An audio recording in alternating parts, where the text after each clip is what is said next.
Assalamu alaikum dear students, hope you are doing well. Today I am going to start OTS test preparation. In first section we discuss general ability and quantitative reasoning. Now we start on question number 9. What number comes next in the sequence? First we check the sequence. The given sequence is arithmetic sequence or the given sequence is geometric sequence. So first we check the sequence. So in case of arithmetic sequence the common difference is same, and in case of geometric sequence the ratio is common. अगर आपके पास difference जो है वो common आ रहा है तो आपके पास जो गिवन सीक्वेंस है वो आपके पास क्या अरिथमेटिक सीक्वेंस है, और अगर आपके पास जो रेशियो है वो कॉमन आ रही है तो इट्स मीन जो गिवन सीक्वेंस है वो आपके पास क्या है ज्योमेट्रिक सीक्वेंस।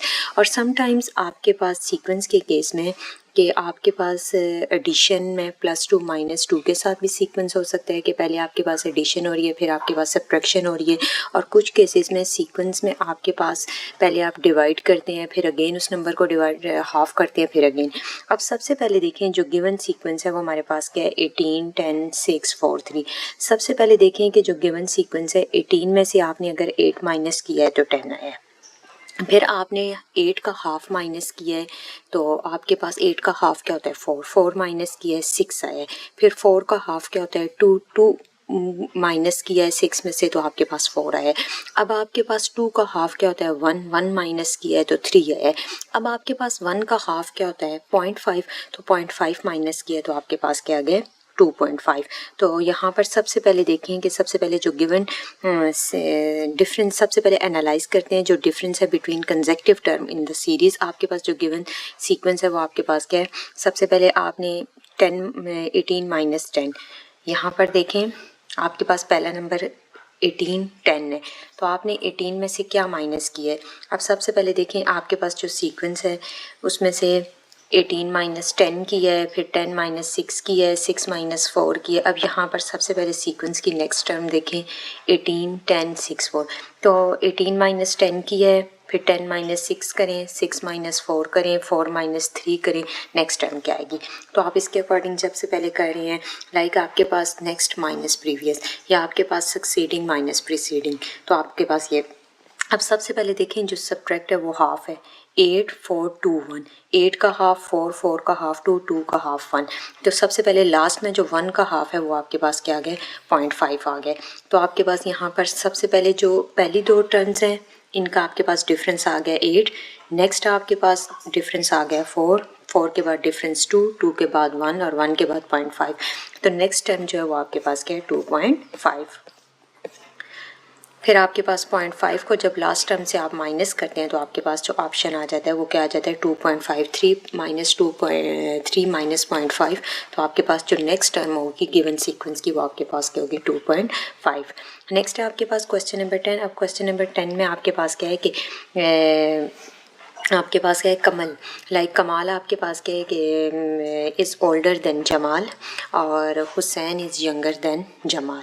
अब नेक्स्ट है आपके पास Hussain is older than Waqar, who is the oldest. अब सबसे पहले जो गिवन सीक्वेंस है उसमें आपके पास सबसे पहले क्या है कि कमाल आपके पास क्या है ओल्डर है देन जमाल। तो आपके पास सबसे पहले गिवन सीक्वेंस को मेंटेन करते हैं कि कमाल आपके पास क्या है ओल्डर है देन जमाल, तो इट्स मीन्स जो कमाल है वो आपके पास ओल्डर है लाइक एल्डर है देन जमाल से। फिर हुसैन जो है वो यंगर है देन जमाल से, तो इट्स मीन्स जमाल आपके पास क्या आ जाएगा greater than Hussain is younger than Jamal, तो इट्स मीन जमाल आपके पास ग्रेटर है हुसैन से। फिर नेक्स्ट है हुसैन आपके पास है ओल्डर देन वकार, यहाँ पर हुसैन क्या है ग्रेटर है वकार से, तो हुसैन इज़ ग्रेटर वकार। अब जो सीक्वेंस बन रहा है उसमें आपके पास क्या है अब आप इसको कंबाइन करते हैं तो सबसे पहले क्या है कमाल इज़ ओल्डर देन जमाल, फिर हुसैन आपके पास यंगर है देन जमाल से, तो इट्स मीन जमाल ग्रेटर है, जमाल आपके पास एल्डर है हुसैन से। फिर हुसैन आपके पास बड़ा है ओल्डर है लाइक एल्डर है वकार से। तो यहाँ पर सबसे पहले इन सीक्वेंस को कंबाइन करते हैं like combine the relative inequalities into a single order chain.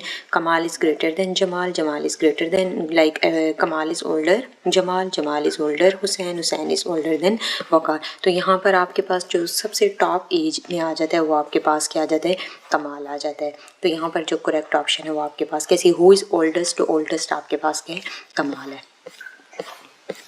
Next है क्वेश्चन नंबर 11 आपके पास। क्वेश्चन नंबर 11 में है आपके पास Danish can type 100 form letters in 6 hours. अब यहाँ पर वेरी सिंपल है कि दानिश टाइप कर रहा है 100 फॉर्म लेटर्स इन 6 आवर्स में। व्हेन मुनीब हेल्प, जब आपके पास मुनीब उसको हेल्प कर रहा है तो वो इसी जॉब को दोनों मिलके कर रहे हैं 4 आवर्स में।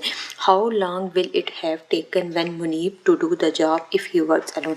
अब यहाँ पर आपके पास दानिश जो है वो 100 फॉर्म लेटर्स जो हैं टाइप कर रहा है 6 आवर्स में। जब आपके पास मुनीब उसको हेल्प आउट कर रहा है तो वो आपके पास जब जब मुनीब उसकी हेल्प करते हैं तो टुगेदर वो आपके पास 4 आवर्स में काम करते हैं। अगर आपके पास how long if will it have taken when Munib to do the job if he works alone, अगर यही काम मुनीब करता अकेले में तो कितना टाइम उसको लगता। अब सबसे पहले जो हमारे पास वर्क रेट है as job completed per hour. अब यहाँ पर देखिए 1 जॉब है तो टाइपिंग आपने क्या करनी है 100 फॉर्म लेटर्स की। अब दानिश का जो वर्क रेट आ जाता है वो आपके पास क्या आ जाता है 1/6 जॉब पर आवर। अब यहाँ पर कंबाइंड रेट दानिश मुनीब का क्या आ जाता है 1/4 पर आवर। अब नेक्स्ट है आपके पास जब दोनों मिलके करते हैं, मतलब जब दोनों मिलके करते हैं दानिश और मुनीब, वो आपके पास जॉब रेट आ जाता है, जॉब रेट आपके पास आ जाता है पर आवर के अकॉर्डिंग 1/4। तो यहाँ पर जो दानिश पहले कर रहा था वो क्या था 1/6 प्लस मुनीब। तो मुनीब जब उसी काम को अकेले में करेगा तो वो आपके पास कितना टाइम लेगा 1/12 आवर। तो उसी काम को कंप्लीट करने के लिए वो आपके पास कितने आवर्स देगा 12 आवर्स देगा। वेरी सिंपल है, दानिश एक काम कर रहा है वो आपके पास 6 घंटे में कर रहा है। फिर जब मुनीब और दोनों मिलके करते हैं सम करके वो आपके पास 4 घंटे में करे। अगर यही काम मुनीब करेगा अकेले में तो कितना टाइम लेगा Danish plus Munib equal to 1/4 hour. Danish का रेट आर क्या है 1/6, तो आपके पास मुनीब अकेले में कितना टाइम लेगा 12 आवर्स। नेक्स्ट है आपके पास क्वेश्चन नंबर 12। क्वेश्चन नंबर 12 में आपके पास आ जाता है कि a square floor has a diagonal of 30 feet. अब आपके पास एक स्क्वायर है, स्क्वायर के केस में आपके पास क्या होती हैं ऑल साइड्स क्या होती हैं इक्वल होती हैं। अब पेरीमीटर आपके पास स्क्वायर का क्या होता है 4L आ जाता है और आपके पास जो एरिया होता है स्क्वायर का वो आपके पास L स्क्वायर और सम केसेस में S square. What is the closest estimate of the perimeter in feet of the floor. अब सबसे पहले आपके पास क्या आ जाता है कि रिलेशन बिटवीन, सबसे पहले हम रिकॉल करते हैं कि relation between diagonal and side of length of the square. अब सबसे पहले आपके पास क्या है जो square floor has a diagonal, सबसे पहले जो स्क्वायर फ्लोर है उसका जो डायगोनल है तो उसके अकॉर्डिंग जो आपके पास रिकॉल करते हैं relation between the diagonal and side of length of the square, तो वो आपके पास किसके इक्वल होता है diagonal is equal to √2s। आपके पास इसका फार्मूला आ जाता है diagonal is equal to √2s या s मल्टीप्लाई √2। अब आपके पास जो साइड ऑफ स्क्वायर डायगोनल है वो आपके पास क्या है 30 feet is equal to s into √2।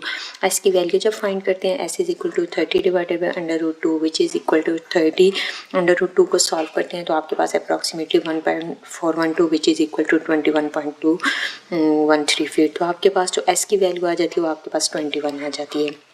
Next है आपके पास पेरीमीटर। पेरीमीटर आपके पास स्क्वायर का क्या होता है perimeter is equal to 4 into S और एरिया ऑफ स्क्वायर क्या होता है एस स्क्वायर। अब यहाँ पर पेरीमीटर आपके पास आ जाता है 4 इंटू एस तो आपके पास आ जाता है 84.85। अब यहाँ पर पॉइंट के बाद जो नंबर है वो ग्रेटर 5 और ग्रेटर देन 5 हो तो आपके पास ये कंप्लीट होल नंबर हो जाता है तो आपके पास 85। अब अगर आप इसको राउंड ऑफ करते हैं तो आपके पास क्या आ जाता है 85 फीट। तो यहाँ पर आपके पास क्वेश्चन में आपके पास है कि आपके पास what is the closest estimate of the perimeter. तो पेरीमीटर आपके पास क्या आ जाता है 85। तो क्लोजेस्ट फॉर्म होल नंबर में आपके पास क्या है 84.85 तो इट्स मीन्स 85। तो आपके पास जो करेक्ट ऑप्शन है वो आपके पास क्या है 85। Thank you so much.